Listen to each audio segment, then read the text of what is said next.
ও বোঝে নাই, ও তো শয়তান, ও এরকম বলে বসলো। আল্লাহ তাআলা বললেন, ইন্নাকা রাজিম, তুই মরদুদ, আমার হুকুমের অবাধ্য হয়েছিস, বেরিয়ে যা, তোর জীবনের সমস্ত ইবাদত আমি পণ্ড করে দিলাম। শয়তান বলল, আল্লাহ তাআলা, আমার ইবাদত গুলি আদমের কারণেই পণ্ড হলো, তাই এতদিন কষ্ট করে ইবাদত করলাম, এর বিনিময় কিছু দেবে না? আল্লাহ কয়, চাইস কি? কয়, আমার 3 দফা দাবি। কি কি? 1 নম্বর, যে আদমের কারণে আমার সব শেষ হইল, শয়তান হয়ে গেলাম, এই আদম বাঁচবে কয়দিন? আল্লাহ তাআলা বললেন, এরা তো কিয়ামত পর্যন্ত এর সন্তানেরা থাকবে। শয়তান বলল, এই আদম সন্তানকে প্রতারণা করার জন্য আমাকেও কিয়ামত পর্যন্ত হায়াত দিতে হবে। আল্লাহ তাআলা বললেন, মঞ্জুর। শয়তান বলল,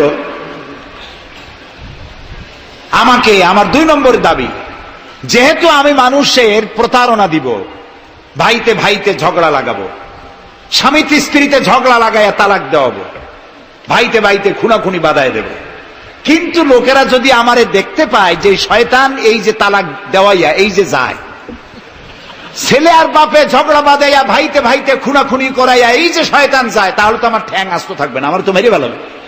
সুতরাং আমাকে আন্ডারগ্রাউন্ড ওয়ার্ক করতে দিতে হবে, আমি শয়তানি করব, কেউ কিন্তু আমার কেউ দেখবে না। আল্লাহ কয়, মঞ্জুর।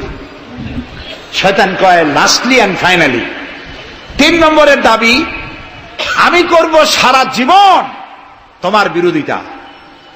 আর মজার ব্যাপার, রিজিকের মালিক তুমি, তুমি যদি আমারে আর আমার অনুসারীদেরকে খাবার না দাও, তা আমি তো ওয়ার্কার পাবো না, এই জন্য আমারে খাইতে দেওয়া লাগবে, আমার ওয়ার্কারদেরকেও খাইতে দিতে হবে। আল্লাহ বললেন, মঞ্জুর।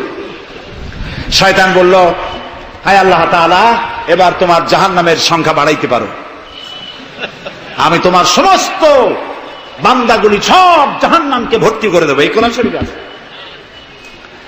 আল্লাহ তাআলা ফেরেশতাদের বললেন, ফেরেশতারা শুনছে, শয়তানি কইল কি? আল্লাহ রাব্বুল আলামিন বলেন,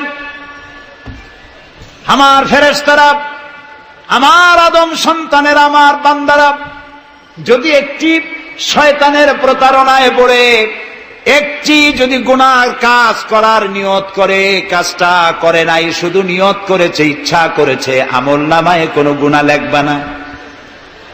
গুনাহটা যখন করে ফেলবে, একটি গুনার বদলে শুধু একটাই গুনাহ লিখবে। আর যদি আমার বান্দা যদি একটি পুণ্য কাজের, নেক কাজ করার নিয়ত করে, কাজটা করে নাই, শুধু নিয়তের জন্য একটা নেকি লিখে দিবা। নেকির কাজটি যখন সম্পাদন করবে, তখন 1-এর উপরে 10টা গ্রেস মার্ক লাগাইয়া দিবা।